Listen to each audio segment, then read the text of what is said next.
مولانا میرا نام مختار خان ہے.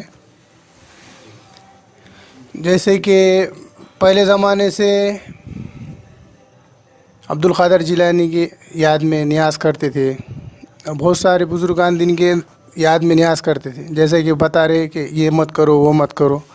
تو ہم تو سمجھو ان کے یاد میں کرتے، جیسے کہ عبد القادر جیلانی جس کو غوث پاک بولتے اپن، ان کے یاد میں کھانا بناتے، گھر پہ بچوں کو کھانا کھلاتے. تو ایسا کرنا یا نہیں کرنا؟ ابھی جیسے ہمارے مختار بھائی نے جو سوال کیے، یہ ہمارے پورے قوم کا مسئلہ ہے. ایکچول میں ہم لوگ سب پہلے ادھر ہی تھے. ہمارے سب کے گھروں میں پہلے نیاز وغیرہ اور ساری فاتحہ وغیرہ سب کچھ ہوتا تھا. اب آہستہ آہستہ دعوت کے کام میں لگے تو تھوڑا تھوڑا کر کے یہ چیزیں ہمارے گھروں سے ختم ہو رہی ہیں. اصل میں ہمارے لیے، پھر میں اب وہی بات پہ آؤں گا کہ ہمارے لیے جو نمونہ ہے وہ ہے قرآن اور سنت، اللہ کا حکم اور اس کے نبی کا طریقہ. تو اب ہم یہ چیک کریں گے کہ بھائی یہ چیز اللہ کے نبی نے اس کا حکم دیے یا نہیں دیے. اچھا، صحابہ اکرام نے، انہوں نے اللہ کے نبی کی نیاز منائی یا نہیں منائی؟ تو اب جب ہم دیکھیں گے نا تو صحابہ نے کبھی بھی اللہ کے نبی کی نیاز نہیں منائی. پھر صحابہ کے بعد تابعین کا دور آیا تو تابعین نے کبھی کسی صحابی کے یا کبھی اللہ کے نبی کی نیاز نہیں منائی. پھر تبع تابعین کا دور آیا، کسی نے بھی نہیں. اصل میں یہ نیاز، یہ ساری جو چیزیں ہیں نا، یہ جو شیعہ فرقہ ہے، شیعہ، ان میں سے ہمارے اندر آئی ہوئی ہے. یہ ہم اہل سنت والجماعت جو ہے یہ ہمارا کام نہیں ہے. یہ ایکچول میں شیعہ لوگوں کے اندر یہ ساری چیزیں تھی. تو چونکہ ہمارا جو ملک ہے ہندوستان، اس کے اندر جو حکومت جن لوگوں نے کی اس میں اکثریت شیعوں کی تھی، اور ان میں بھی خاص طور پہ ہمارے جو نظام صاحب تھے حیدرآباد کے، یہ ہمارا پورا علاقہ نظام صاحب کے انڈر میں تھا.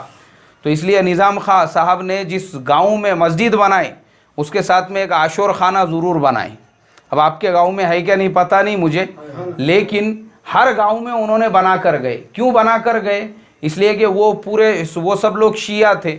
تو انہوں نے باضابطہ عاشور خانوں کو زمینیں بھی دے کر گئے، انعام کی زمینیں، 500 ایکڑ عاشور خانوں کی زمینیں. تو ان کے زمانے میں کیا ہوا، یہ سب چیزیں ہمارے علاقوں میں آئی. حالانکہ یہ سب چیزیں نہ اللہ کے نبی کے بعد صحابہ نے کیے، نہ ان کے بعد تابعین نے کیے، نہ تبع تابعین نے. اب یہ سب چیزیں ان میں سے ہمارے اندر آئی کہ بھئی حضرت سیدنا عبد القادر جیلانی رحمۃ اللہ علیہ جو ہے، ان کے نام پہ وہ لوگ نیاز کرنے لگے. تو اس میں کیا ہو گیا کہ ان کی جو اصلی زندگی تھی کہ سیدنا عبد القادر جیلانی رحمۃ اللہ علیہ وہ اولیاء کے سردار تھے، ہمارے اندر ان کی زندگی کے جیسی کتنی صفات آئی، ایک بھی صفت ہمارے اندر نہیں آئی. وہ کبھی بھی انہوں نے پوری زندگی میں کسی نامحرم کو نہیں دیکھا، کبھی بھی انہوں نے جو ہے کوئی تقوی کے خلاف کام نہیں کیا، کبھی تہجد انہوں نے فوت نہیں کی. تو اصل یہ ہے کہ ہمارے زندگی میں ان کی جو زندگی تھی ان کی زندگی آنا چاہیے. نیاز جو ہم ان کے نام پر کرتے ہیں اور وہ پکا کے وہ جو بچوں کو کھلاتے ہیں، اگر ہم یہ نیت سے کر رہے ہیں، یہ نیت سے مدرسے کے بچوں کو وہ کھلا رہے ہیں کہ بھائی یہ کھانے کا ثواب ان کو پہنچے، لیکن وہ خاص اسی دن کرنا ضروری نہیں ہے.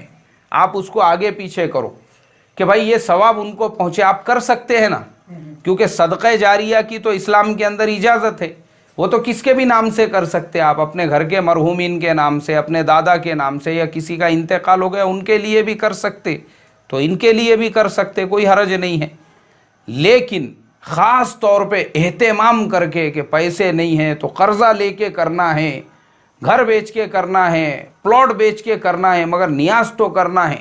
اگر ایسا ہم کر رہے ہیں تو پھر یہ ہمارے لیے گناہ کی بات ہے اور یہ ایک بہت بڑی بدعت ہے. اللہ مجھے آپ کو اس سے حفاظت فرمائے.